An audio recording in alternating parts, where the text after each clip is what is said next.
Get ready for the second video. And this time I gotta make sure I record everything.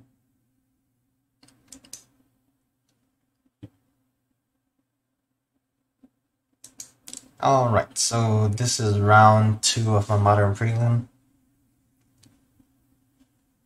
Going into it, I have seen my opponent's name a whole bunch playing tournaments and stuff. But I didn't know quite what to expect here. But as usual, they probably had an amazing idea of what I was going to be playing.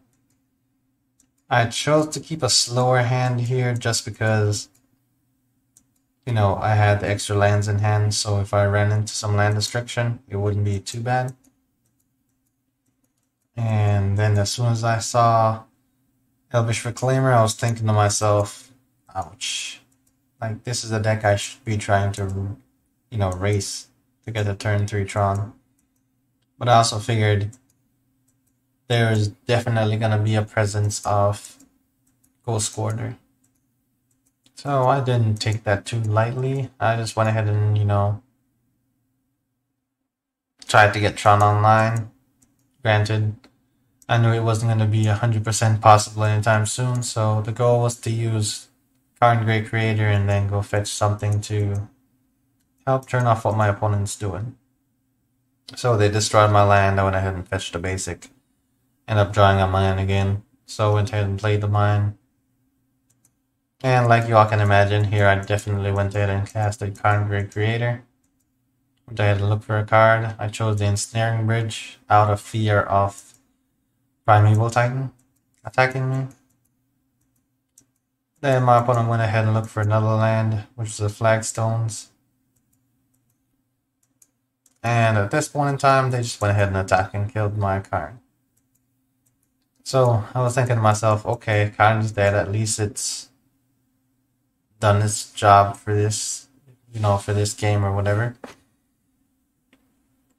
But Nahiri was just here to get rid of the Elvish Reclaimer.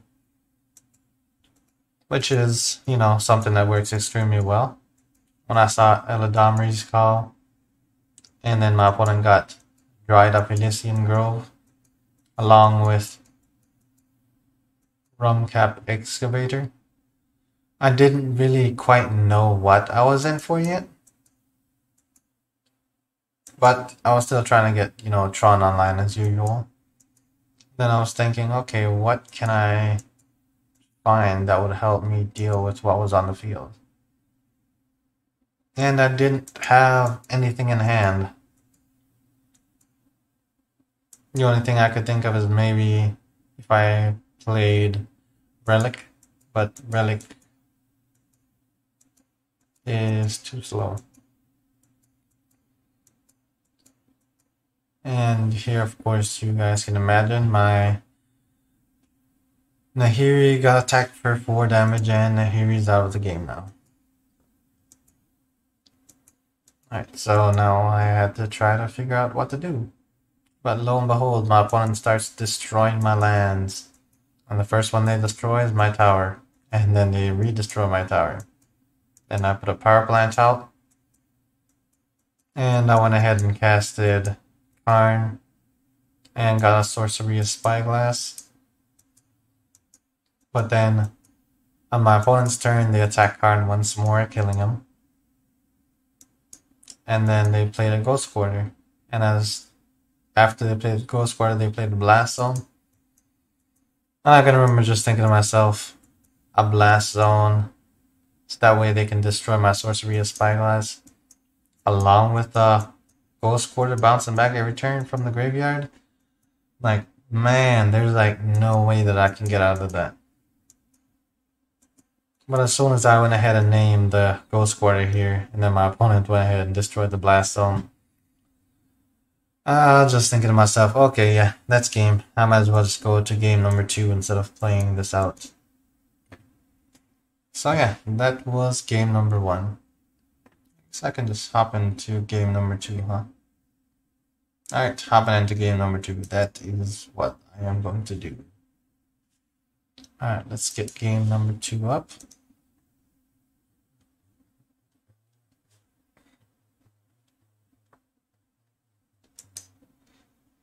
Alright, so game number 2 against the same opponent, knowing that I'm going to see an Elvish Reclaimer and quite possibly Titan, along with that crazy combo, you know, destroying lands and stuff. Didn't quite know what to expect here, but I knew I had to try to race for Tron again. I just now noticed that my opponent said GG. I was definitely not in my emotions or anything. I was definitely feeling the pressure of the game.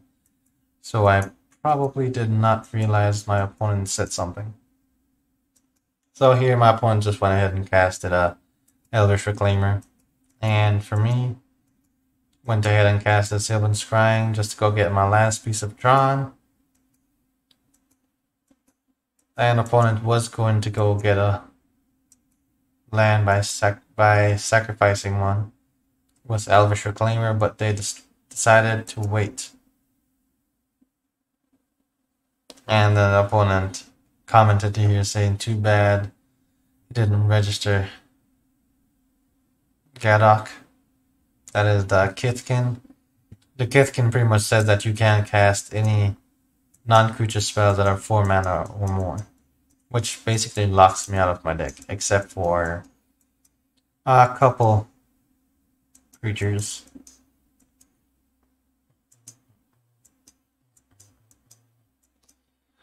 So here I play Sorcery Spyglass, and I was trying to wait here to see what my opponent would choose, and I decided to choose the Elvish Reclaimer because that was the only immediate threat on the battlefield at this point in time. So while I chose the Elvish Reclaimer, it still was not enough to stop my opponent though. Yo, by the way, what's up, Leviathan?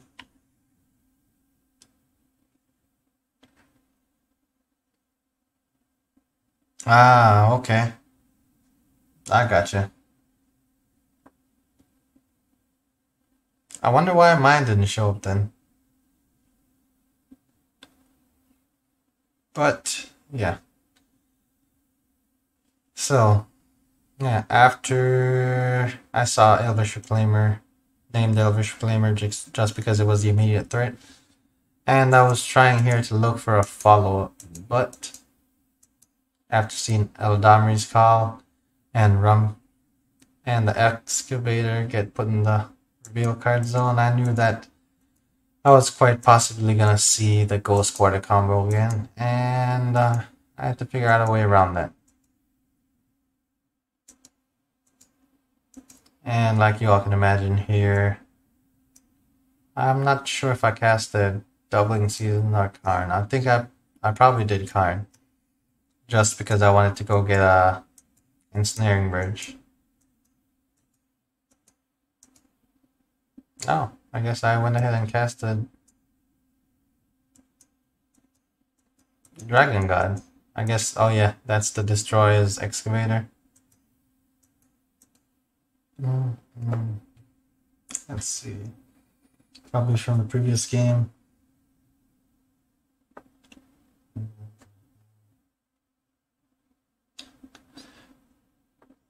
For you, it was mostly to hit land drops, but for me, it was the death of Tron.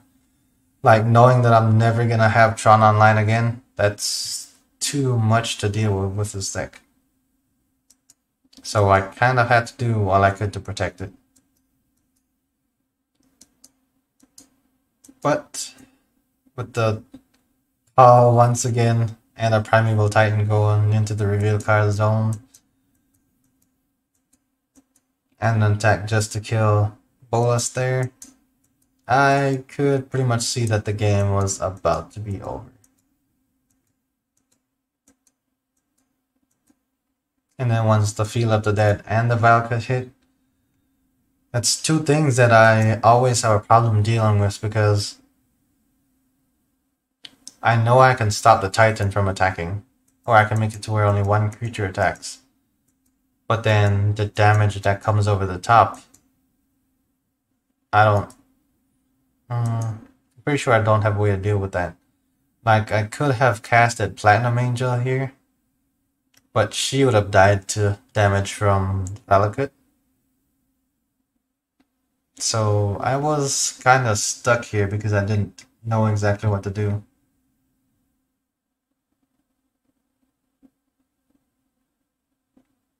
Hmm.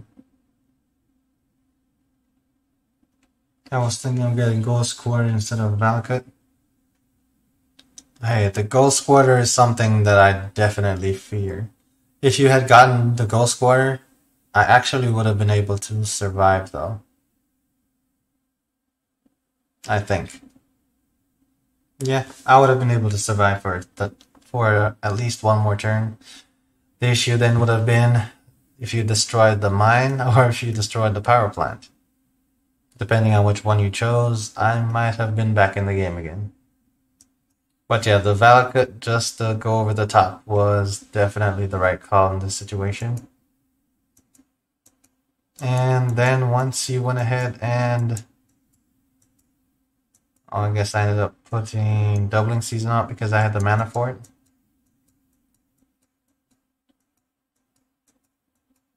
But once you went ahead and played the Dryad here, I figured that was game over.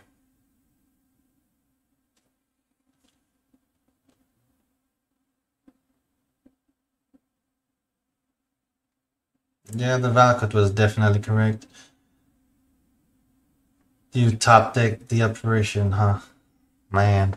The apparition was just like perfectly placed in my opinion. Like there was no better call that could have happened at that point in time. Like it made me wonder like if you had like if you were saving it in hand because you knew I would play it Ensnaring Bridge or Silent Arbiter.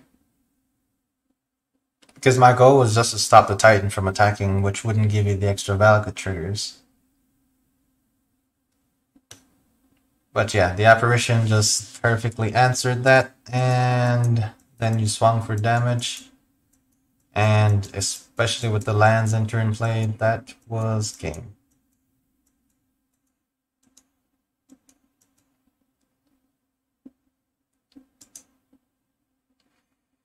So yeah, that was how game number 2 went. Let's see. Call with the first draw would have worked too if I had apparition. It may have saved it or used it to unlock my reclaimer. I don't know. I don't know honestly because in my opinion, your playing of the deck was excellent at that point in time. The choices that you made absolutely worked, and while I'm trying to shut your deck down, you were able to manage to shut mine down completely and do everything that you're supposed to do. So,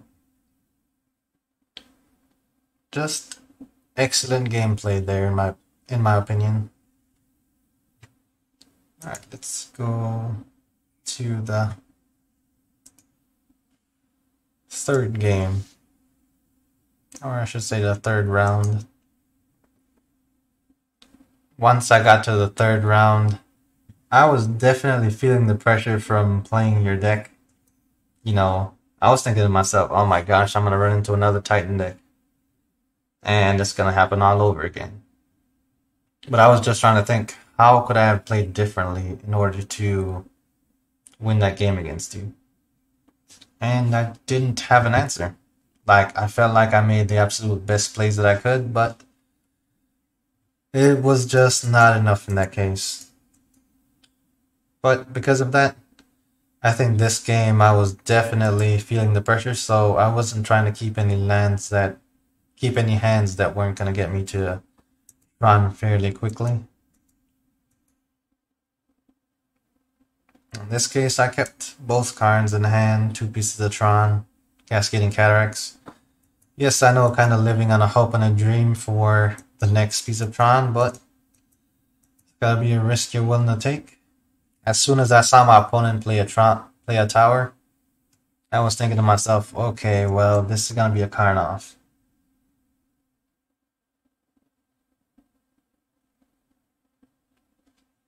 Hey, I saw a lot of very reputable Magic the Gathering players in there in the lobby, so of course, me being the new guy, the pressure was definitely there.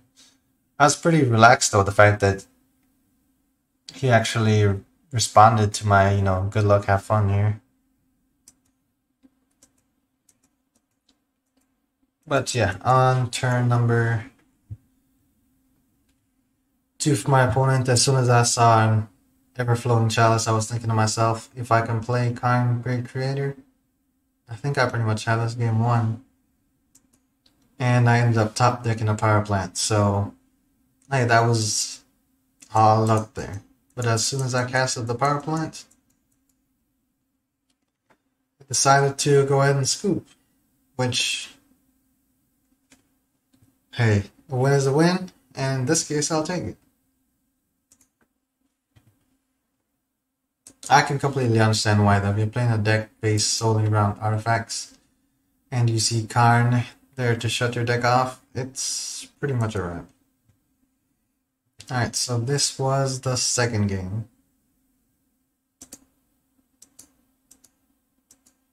Of course, here, me being on the draw, I'm still thinking it's a Karnov. That being said, not trying to keep any hands that are too slow and, have 2 of the same Tron lands because that's not going to work.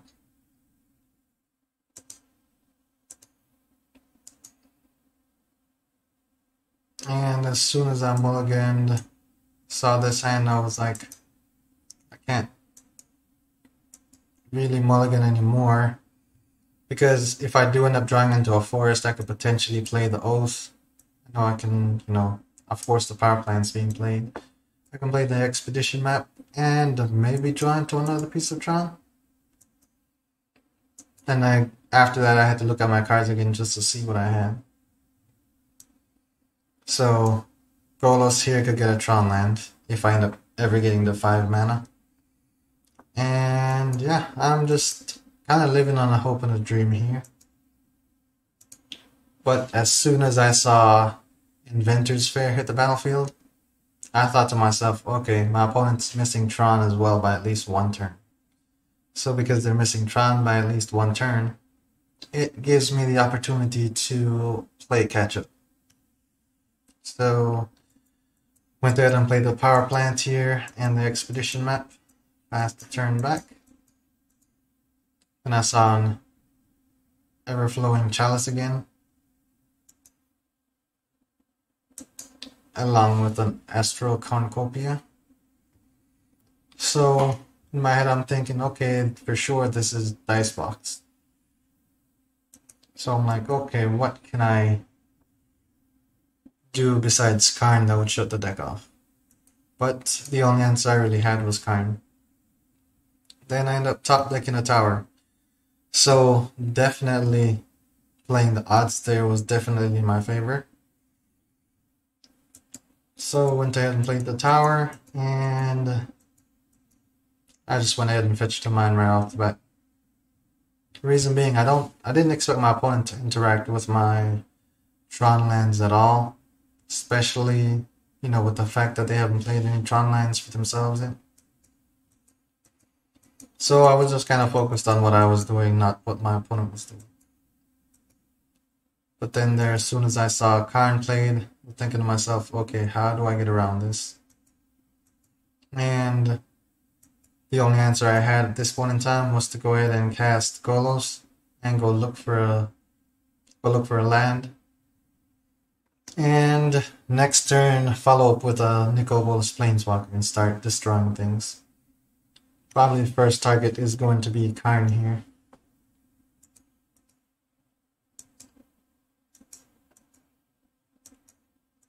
So there's Golos. I'm pretty sure I got Tower. Yep.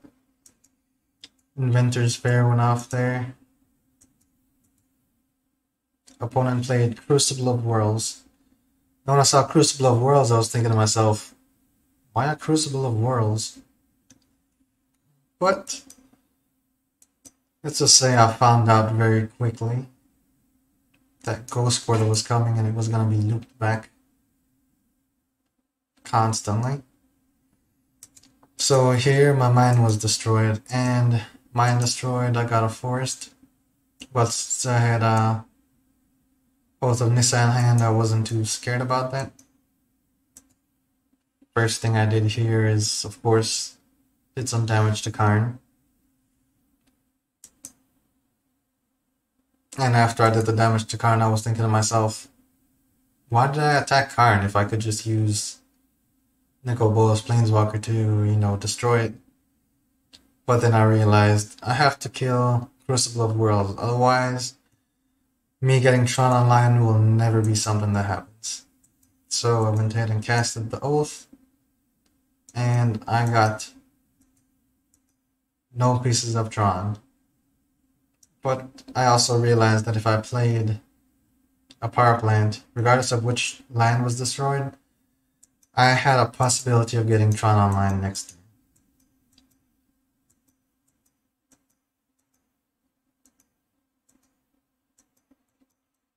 Let's see, so here's another Ever-Flowing Chalice, and then Ghostwire comes back, and Mazebind Tome is made into a creature to defend Karn, which, hey, this is, I think, the first time I've seen somebody do this, but hey, it's definitely a good play, and it absolutely worked.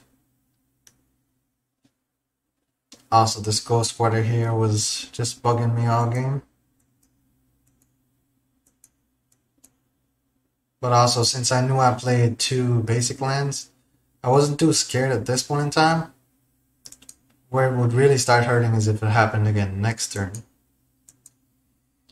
So went ahead and got a forest there. Then still been scrying to go get a mine to get Tron back online. And then I was thinking to myself, why did I use both my green mana? And then what I was thinking right after that is, let me go ahead and cast Nicol Bolas.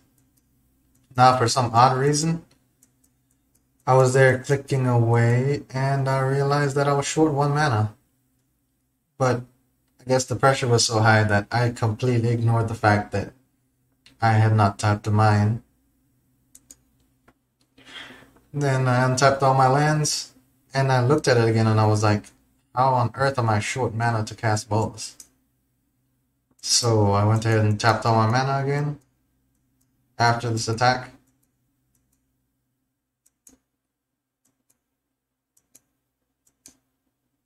And, you know, selected whatever color it wanted me to select because it won't accept the fact that I have Oath out. And like you all can imagine here, I went ahead and destroyed Karn. Especially since the Ghost Portal was not going to be affecting my Planeswalker, I could just constantly keep destroying permanents. The other thing is, I still had enough mana on board to cast Doubling Season and potentially wait for and see what I end up getting with it. And Core Tapper came out, but I am definitely not scared of Core Tapper. Of course, you all can see here, the card I ended up drawing was an Expedition map, which just reinforces Tron again, so that's amazing.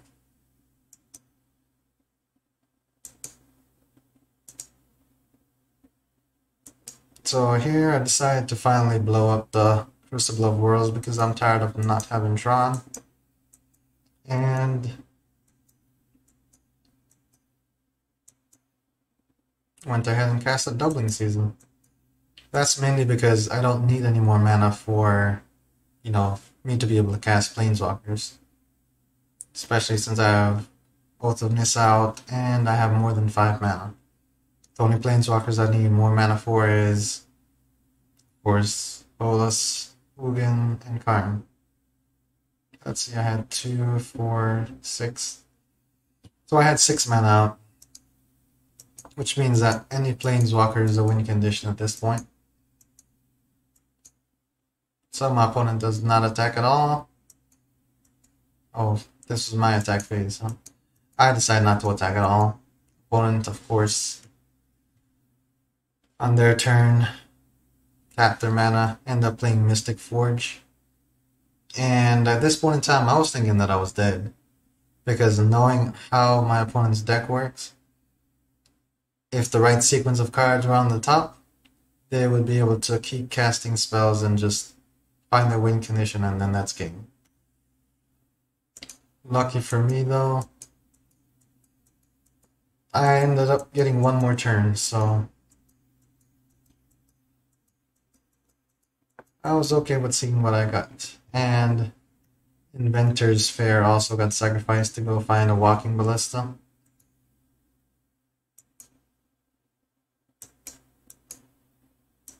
And Walking Ballista got played for 2, and then my opponent scooped.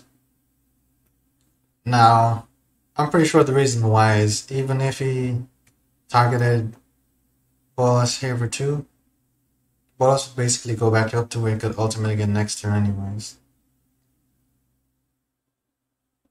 And Bolas just had a lot of permanents on the board to, destroy. So with that being the case, I'm pretty sure that's why he decided to scoop. But that was game number 2.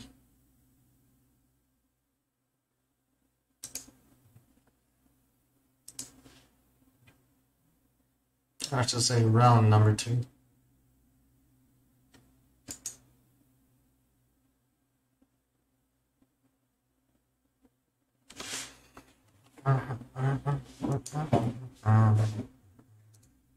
I'll make sure I'm not skipping rounds here. Alright, so round 1 was against Doom, round 2 was against Hugh Leviathan, and then round 3 is what I just played. Yeah, I have to go to round 4 now.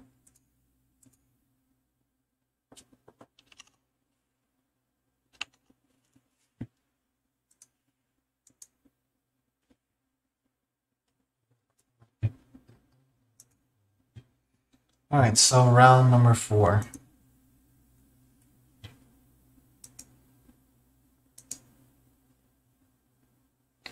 Alright, round 4 for me, pressure still definitely here. And I have no idea what my opponent's playing. One thing that I did take notice of though was this Dak Faden image up here. I have some Dak Faden sleeves in real life, which are pretty cool. They're initially what I used when I first started trying to make a Planeswalker deck. So yeah, that image definitely stood out to me. I chose to keep this hand just because it seemed like it had a lot of cantrips. Also the fact that it had a forest. So I felt kind of safe to, go ahead and look for turn 4 Ugin. But then drawing into a mine and having a green mana floating from the sphere here. Tron online on turn 3 was definitely a real thing. The funny thing though is Tron online on turn 3 with nothing to cast was definitely a real thing. I think here I was thinking to myself if I should just play Oath. That way I can find a Planeswalker or something. And then next turn be able to cast Doubling Season or Ugin. But then I top decked the Karn Liberated, and of course you all know I don't think any Tron player passes up on turn 3 Karn Liberated, so went ahead and played the Karn Liberated. And what I chose to exile was the Giver of Runes here. Solely because I didn't know what my opponent was playing. And I didn't really want to find out.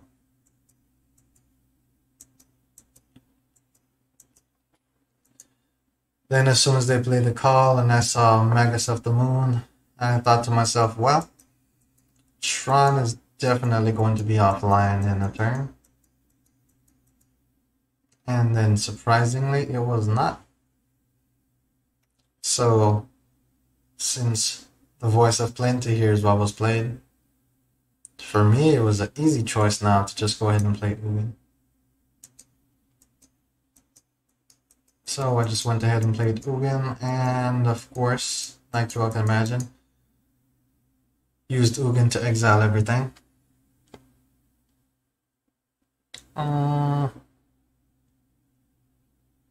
Wouldn't just play Magus in the Karn.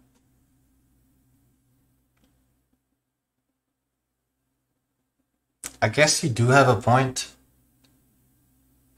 but I am looking at it from the perspective of my opponent's playing a combo deck, and if they're playing a combo deck, they're just trying to assemble their pieces. Everything else is just either protection or distraction.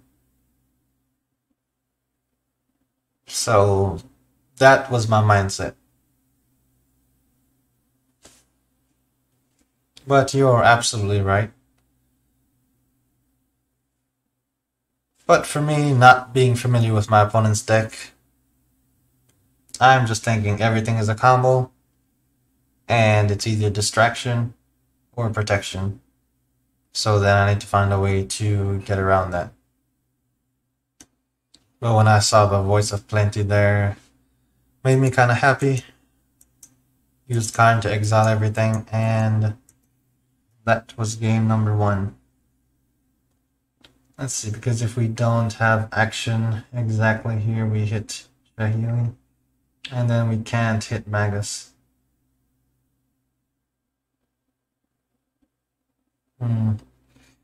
Yeah, I get what you're saying about the protection. It was not something I was thinking though in my head. I was just thinking immediately like, Tron is offline, I need to get Tron back online by exiling Magus. Like, that's exactly what was going through my mind because I wasn't quite thinking of anything else.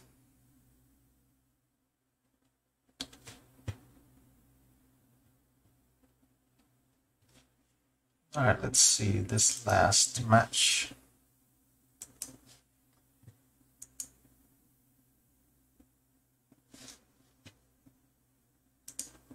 Alright, so this last game against them. Now I'm not super familiar with all the decks in Modern. And while I'm playing these tournaments, I don't really go around, looking up deck lists. I might look up individual cards, but not so much deck lists. So I'm kind of going in blind here a little bit on purpose.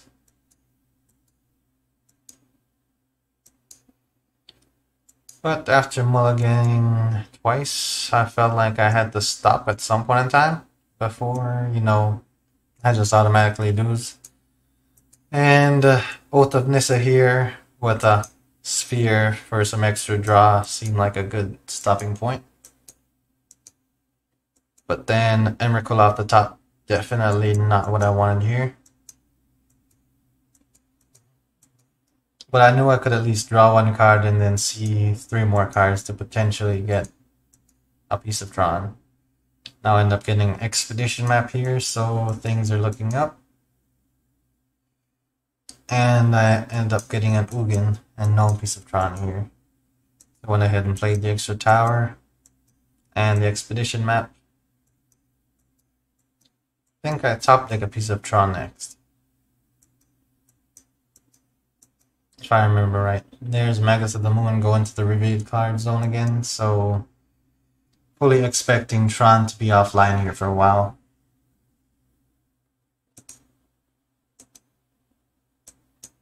And then when I saw Wall of Blossoms, I was I guess breathing a sigh of relief. And then I was about to fetch a forest just because I knew that Magus was going to be hitting the battlefield, but I figured, you know what, let's go ahead and wait until my opponent's turn to make sure Magus gets played. Once Magus hits the battlefield, I go ahead and fetch a land, a forest, just so I have a green mana source. And now I'm thinking playing Karn Great Creator here is my only out, and I end up drawing into a third one.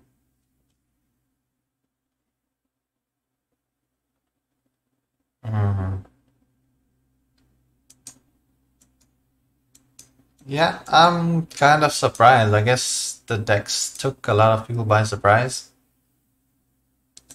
But for me, the last game was a little bit less challenging than the two games prior. Not that I'm against it. I'll definitely take the same opponents again if I could. When I saw the Selfless Spirit here hit, I was thinking, okay, well, Magus is going to be protected by the Spirit. But then, you know what? I was thinking, wait a second, if I don't have Tron online, my opponent doesn't have green mana. And they're playing a 3-color deck, so instead of trying to get my Tron back online, you know, by going to go fetch something like a Walking Ballista to deal damage to the Magus of the Moon, I just thought to myself, I'll just destroy all the other mana sources and keep fetching lands and see if that could potentially win me the game. So yes, I just kept destroying lands here. And then Karn ended up dead and I took 2 damage. But lucky for me, I have 2 more Karn Liberateds in hand. I mean Karn Great Creators in hand. Here, I think I was thinking, should I cast Doubling Season first? Or just go ahead and cast another Karn and destroy a land? And I settled on destroying another land. So I just go through here continuously destroying all the green mana sources. And I realize my opponent's still not playing anything yet.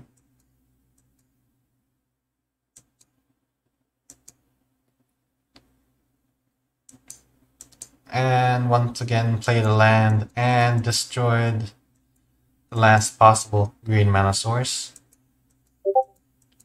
After that, I played a Doubling Season.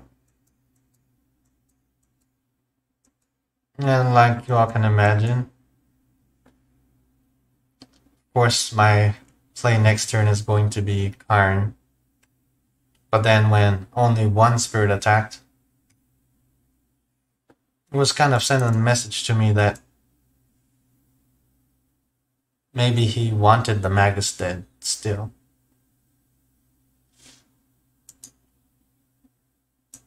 Or I should say one spirit was declared as an attacker at first. Because I think he held back the Magus for a second, and then he decided to attack with the Magus as well. So now at this point in time, like you all can imagine, went ahead and casted my other Karn Great Creator and it came out with 10 loyalty counters. Let's see. All their lands are mountains. So I think playing Doubling Season was correct before the second card. Yeah. I was kind of a little bit concerned about the Wall of Roots here just because it gave an extra mana source. But I was also content with destroying all the green mana sources. So I just kept doing that.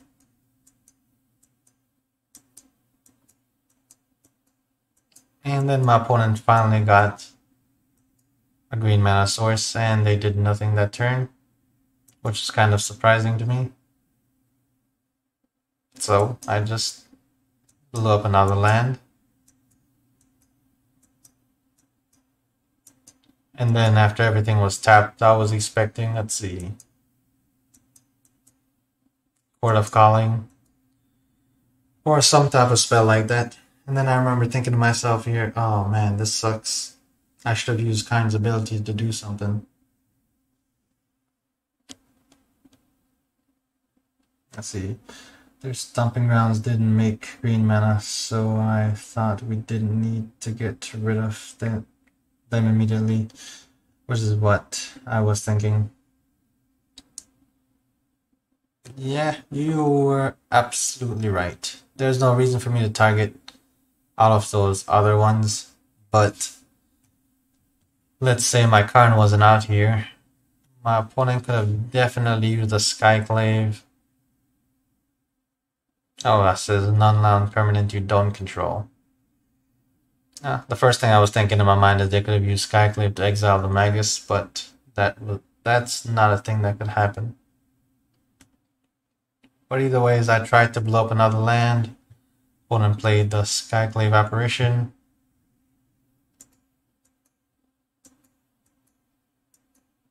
So now in my head, I'm thinking, am I gonna die to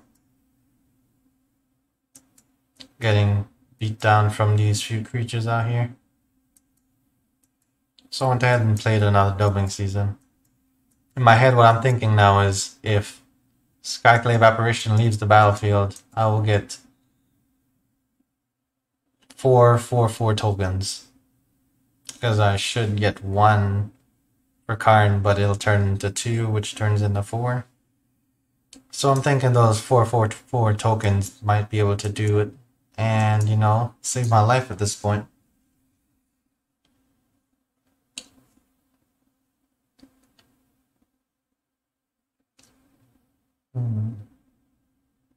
A window to make a huge ballista. Yes, the huge ballista was definitely a thing that was possible there. And as soon as I saw Skyclave, I was even thinking about the ballista before then, but I felt a little safe with them not casting any spells over there.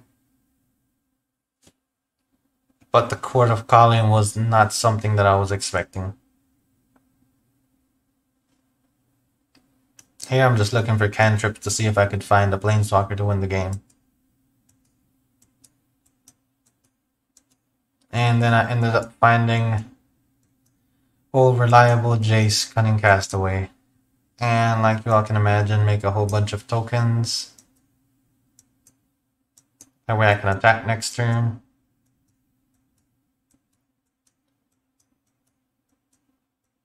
I don't even know how many tokens I made, but then my opponent attacked with Magus of the Moon. I think I tried to say good game to my opponent and they said nah. And then after they attacked, it kind of made me realize that what they actually wanted was for the Magus to die. So since I didn't kill it, I guess they're one out to get some other mana. Was not there. So then after that, it was game. And that's how my modern prelim went. I ended up going, what, 3-1?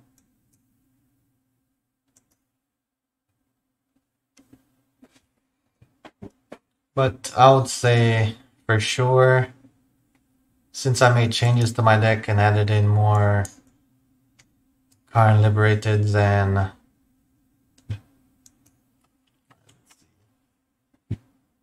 I added in a couple more Karn Liberateds. Nico Bolas here just for some, you know, surprise or whatever. And the second Golos. It has made a huge difference. Like just playing in regular lobbies, I haven't lost a game since I've made the changes.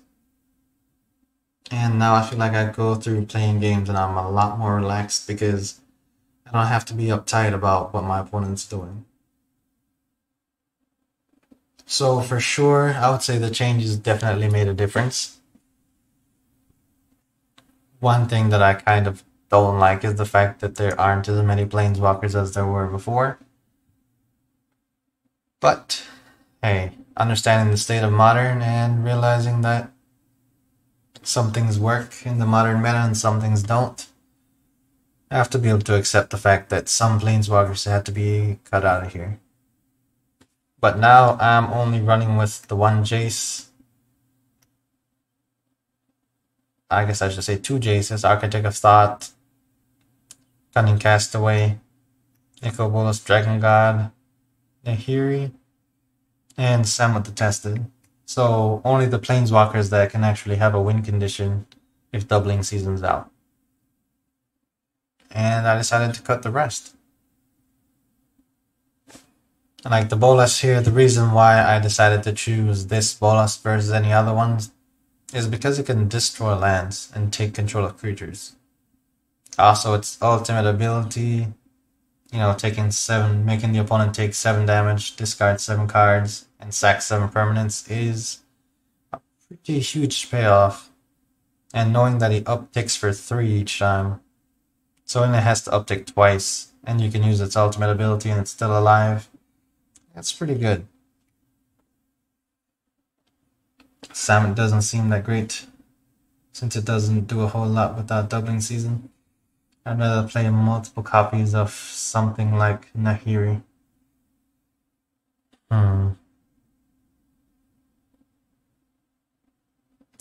You're absolutely right. I might go buy another copy of Nahiri then.